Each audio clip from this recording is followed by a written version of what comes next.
It's crazy because now I'm at a point in my life when I have gone through so much suffering by choice, because everything is a choice. You control your internal reality, that I have reached a point where there is such a buildup of energy that I can either not act on it and get extreme anxiety and overthinking, or I can act on it.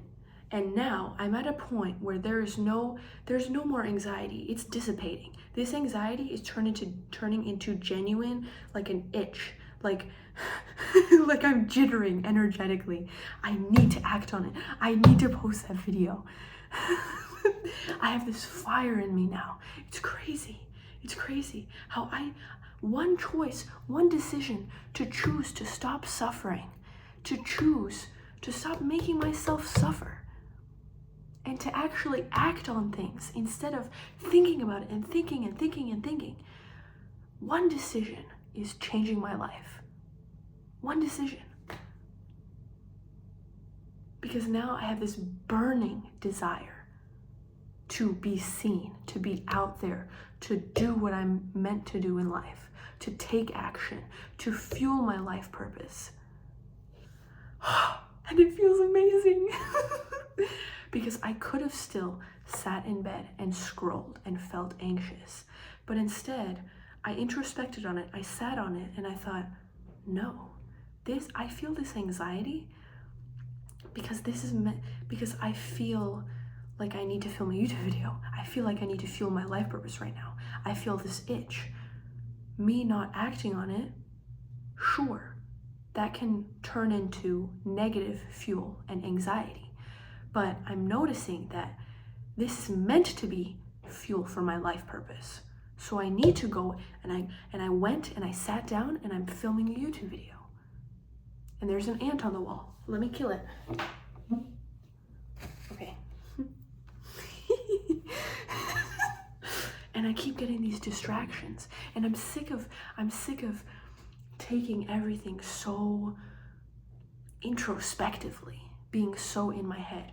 Oh, seeing this, seeing an angel number, seeing this is a sign, this is a sign, this is a sign. Fuck the signs. I'm not saying the signs mean nothing. I'm not saying it's not real. Oh my gosh, hiccups. But I'm saying there are forces, divine forces, that want to stop you from going down this path and fulfilling your life purpose. And they will make you hiccup and burp throughout your video. And they will put bugs around to distract you. And your phone will die. That's not a sign that you're not meant to be doing what you're doing. Don't take these signs so personally. Yes, you can use the signs as guidance when it's applicable, when it's necessary. But don't let everything fuel your anxiety. It's not that not everything is a sign, but it doesn't mean what you think it means sometimes. Because it's based on my perspective. I can see everything that has been happening as, oh, I'm not meant to do this YouTube video. Or I can notice it and continue on because I'm focused, I'm present. And I'm not gonna let distractions try to get me in my head thinking that I'm not meant to make a YouTube video, no matter how much I stutter. But you have no idea how much your anxiety is because of inaction. You need to use that anxiety. It's only because energy shifts. You can redirect it. You can transmute it. If you don't use that energy that is coming up and rising up within you to fuel your life purpose, to fuel your goals, to fuel your mission and the reason you were put on this earth, it will remain within you, right? Because you're not acting on it, it will remain within you. What happens when it remains within you? It clogs your energy and it becomes heavy and it turns into a negative emotion. It turns into anxiety. It turns into fear. It turns into overthinking. It can even become disease, physical disease, physiological it can create issues. That's serious. All because you're not acting on what you're meant to do in life. Why not act on it now? In your soul, you know what you're here for. You just have to detach from all the expectations and conditioning that everyone else has forced you into believing. Because you're not who they say you are. You're not what people taught you to be. You're not fit into this category. You're not a category. You're not fit into this container. People can't put you in a container. You're more than that. Your soul, who you are in your soul, the wholeness of who you are cannot be categorized. Cannot be limited. Cannot be defined, because to define is to limit. That's the truth. For someone to tell you, oh, you're lazy, you're just not ambitious. Why would you say that? Is that the truth? No. Maybe you're in a state of being, emotional state of being, where you're not really doing anything. That doesn't make you lazy in your soul. That's not who you are. That's just a state of being, temporary. But the point is, release what everyone else has taught you to believe about yourself, about the world, about how things work, about how reality works, all of it. Release your definitions of things. I want you to journal, actually. I want you to write it down. How do you see relationships? How do you see life? How do you see love? How do you see family? How do you see eating? Oh, I'll give you an example. Oh, I see family as difficult, but necessary, and I need to fulfill my obligations, and I need to do these things because it's just what I have to do, and people mistreat me and I just have to accept it because they're my family, and I just la la la la la, continue on. All these things, what do you believe about everything in your life? Or let's say about your life path. Oh, well, I meant to date someone and then marry them, then have kids, get a job, go to college, get a job, work somewhere for 30, 40 years, then retire, then la la la. Because all of this is just programming. You don't have to do any of it. All these obligations you think you have with your family, you don't have to do that. You don't need to go down a certain path to make someone else happy. So I want you to write down, what are all these, how do you see the world? How do you see reality? How do you see yourself? And until you really become aware of how you see things, then you can rewire everything and unlearn. Another hiccup, oh my gosh. And unlearn and reprogram your mind. You can't reprogram your mind if you don't even know what's in your mind. So that's the start. That's the start. It's as simple as that. Is it easy? It's only easy if you make it easy. If you decide for it to be easy. If your perspective is, oh, this is easy, this is simple, I can do this. Or if you let your ego get in the way and overpower you and deny yourself the right to know yourself fully and truthfully instead of what other people have shaped you to be. Because your ego can get in there and say, oh, well, I don't know. Well, I don't know. If you're saying I don't know a million times, that's your ego. You don't want to know. Your ego doesn't want you to know. They're like, oh, you're trying to get into the subconscious mind here? No, that doesn't serve us. That doesn't serve the ego. The ego wants you to continue living in this artificial reality because it keeps the ego safe and real. Because once you get into your subconscious mind and rewire everything, your ego deteriorates, like things fall apart because you're not living up to the reality that your ego has created, because your ego was literally formed to fit into the reality that you believe to live in. So when you change your beliefs, your ego, you're detaching from your ego. You're dismantling your ego and removing its power from the throne. And you're getting into your soul and getting into your subconscious mind and using your soul to reprogram your subconscious mind instead of letting your ego continue to keep you down this little rabbit hole of rabbit hole? What is it? Cycle. I don't know. What was the word I was gonna say? I think it's cycle. What is it? Spinning wheel. This wheel of that you keep running on, continuing to live the same life over and over again, day by day.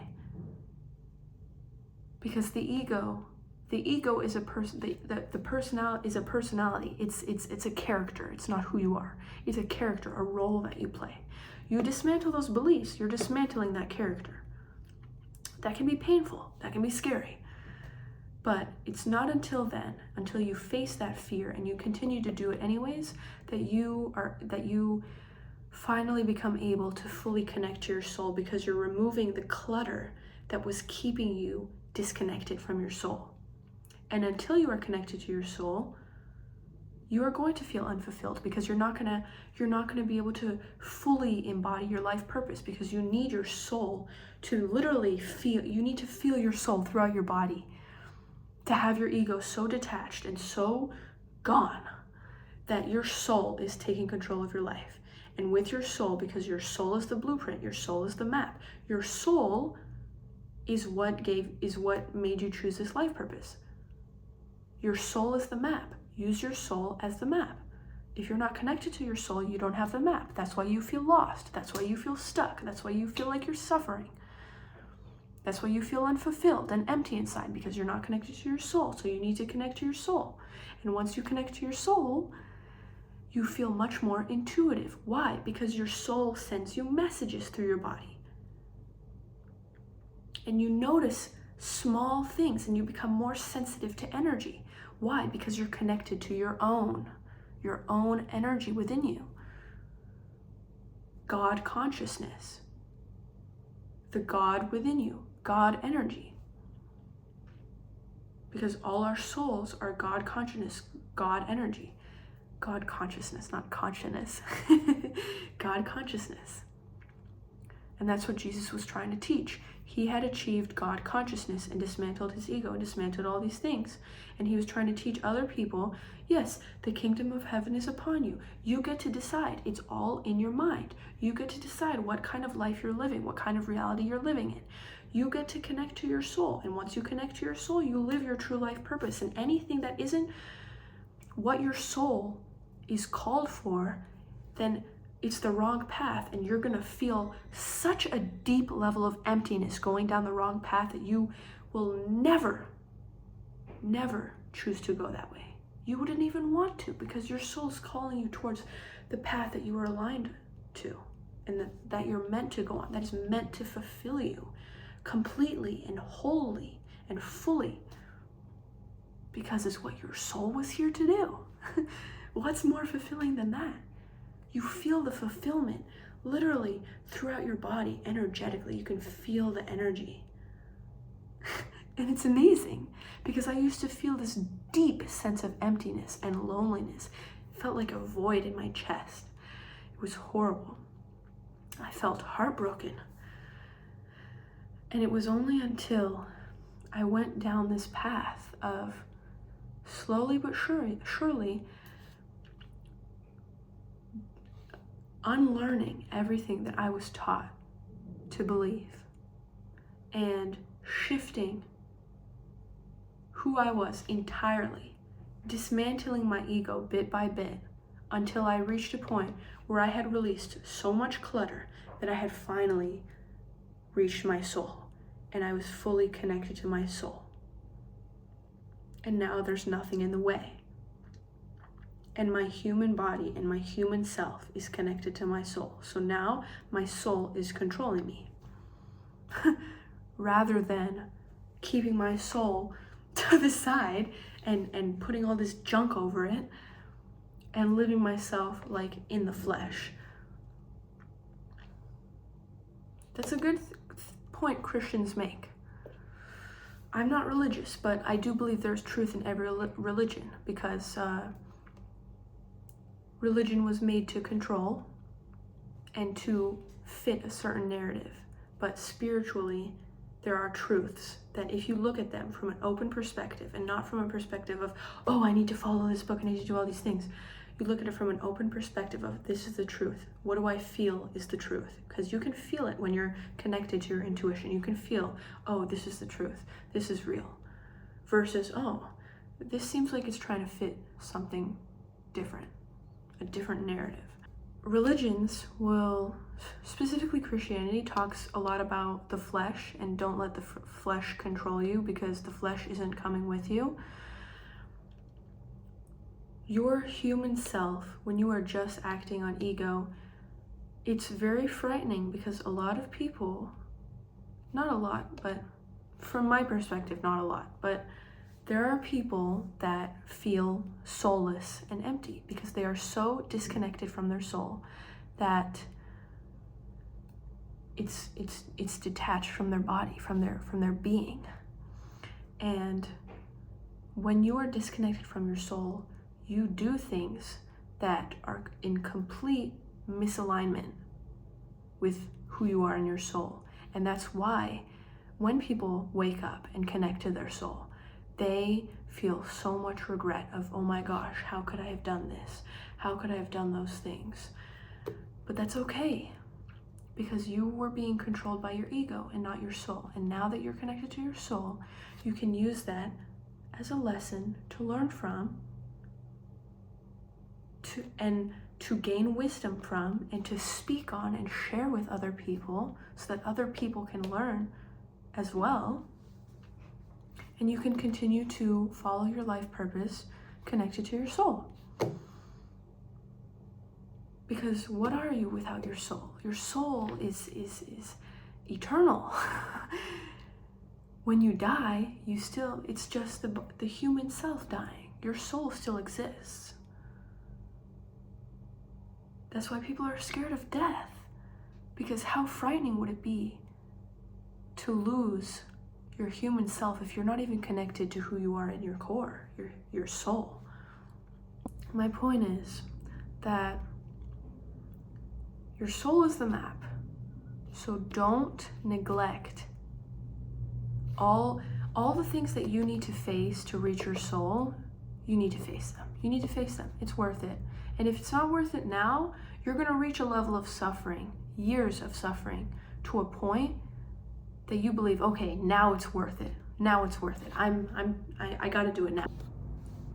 It's insane how the video keeps cutting off, or my phone dies, but I'm not going to let these things distract me or get in the way from speaking my truth. So you're going to reach a point of suffering, and I know that there are people much older than me that can speak on this from experience, that you are going to wake up one day and you're going to realize, okay, now it's enough. I've had enough, and I need to choose differently now, and to stop suffering and to stop living the same day over and over again. And now I'm doing it. So if you know that you're going to reach that point in life one day, why not choose now? Why not choose today?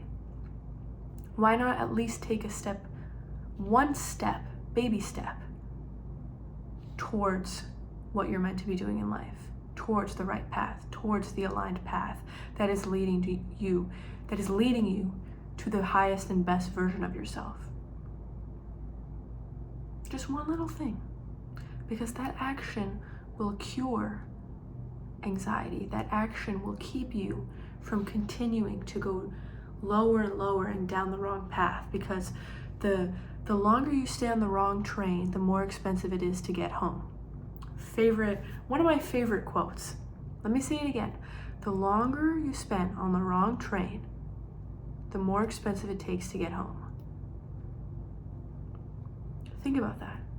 Because when I say, from my perspective, reading this quote, expensive means expensive in energy, in effort.